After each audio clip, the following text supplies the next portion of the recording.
Tur aiz muguras arktiskās nakts dūmos izkūp mazākā viesnīca pasaulē. Katrai lietai pasaulē ir savs dzīves ilgums, un šai viesnīcai tās mūžs ir beidzies. Bet man šķiet, ka šis ir īstais brīdis, lai parunātu ar pasaulē mazākās viesnīcas autoru, arhitektu Sami Rintelu par to, kas vispār ir arhitektūra un kā tā ietekmē mūsu dzīvi.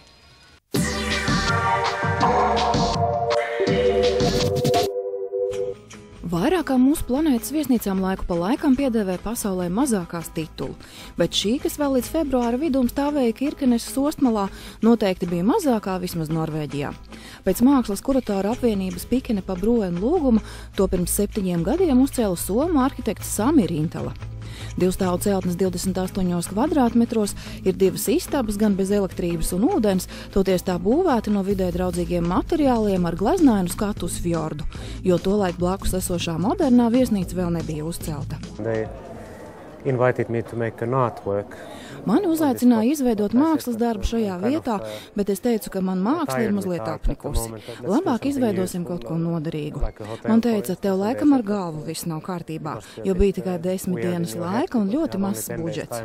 Es teicu, labi, tad taisīsim ļoti mazu viesnīcu, un viņi piekrita. Tā radās tas, ko mēs nosaucām par mazāko viesnīcu pasaulē.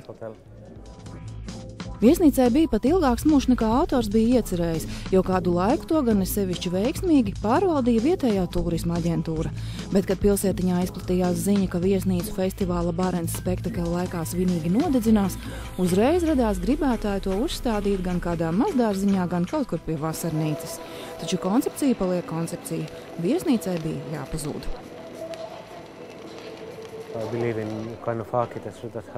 Es ticu arhitektūrai, kurai ir ideja, koncepcija, nevis vienkārši viesnīca, bet viesnīca ar vēstījumu. Iespējams, ka tā neko daudz nemaksā, bet kāpēc, lai to netaisītu? Tā ir kā grāmata, ko lasi un gūsti idejas. Arhitektūra var būt līdzīga. Tā var kaut ko pastāstīt par pasauli, nebūdama tikai mēma celtne.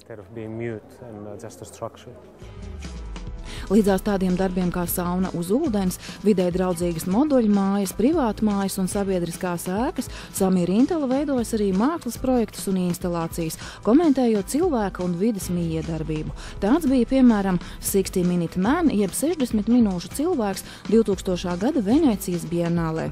Rintela ar savu toreizējo kolēģi Marko Kazagrandi izveidoja parku vecā baržā, iestādot kokus par augsni, izmantojot cilvēku izkārnījumus, kas Venēcijā tiek ražot 1 stundas laikā. Arhitektūra veido mūsu pasaules izpratni, vai mēs to gribam vai ne. Jautājums tikai, cik ļoti cilvēki grib to virzīt, vai cik daudz atstāt kapitālistu, investoru ziņā, jo arhitektūra, protams, ir arī bizness. Savā pirmajā konceptuālajā mākslas darbā Landscape 1999. gadā Sami Rintela reaģēja uz cilvēku masveida migrāciju no Somijas laukiem uz pilsētām. Pierīkojot lauku viensētām kājas, arhitekts rādīja, ka tās sekotu saviem īpašniekiem, ja vien varētu. Arī šis projekts toreiz tika atdots ugunī, bet runājot par sliktu arhitektūru, kura būtu pelnījusi uguni vai buldozeru pie stūra, Rintela atzīst, ka labas arhitektūras pasaulē esot varbūt tikai 1%, pārējās ir vien celtnes. Žēl, ka mūsu mājas ir viens no lielajiem biznesiem, kur investori spēlējas ar cilvēku dzīvi, bet mēs paši to nemaz nemanām. To nevar saukt par kāru, bet tas ir kaut kas ļoti līdzīgs karam. Lai uzlabotu cilvēku dzīves kvalitāti, viņu mājokļus, mums, arhitektiem, ir vajadzīgs tāds kā Trojas zirgs. No vienas puses tu izpildi uzdevumu, bet no otras piešķir mājoklim pievienoto vērtību. Arhitekts piekrīt, ka visādi veidi ierobežojumi drīzāk veicina nekā bremzē tiešām labas arhitektūras attīstību. Tāpēc ekonomiskā lejupslīde esot ļoti labs ierobežotājs. Grūti laiki ekonomikā nāk par labu kultūrai, jo cilvēkiem ir vairāk laika domāt par ko citu nekā tikai par pastāvīgu izaugsmi, jo pastāvīga izaugsme ir slimīga, tāpēc, ka planētas resursi ir ierobežoti. Tāpēc ir labi novērtēt situāciju, saprast, ka izaugsmes nebūs un izvērtēt, kā var uzlabot jau esošo projektu. Lūk, tajā ir arhitektūras un mākslas klātbūtne. Kirkenes Norvēģijas-Krievijas pierobežā neizceļas ar arhitektūras perlēm, un viens no galvenajiem turisma objektiem ir ledus viesnīca ziemas mēnešos. Tāpēc jautāju arhitektam, vai tomēr nebūs žēl atvadīties no savas viesnīcas.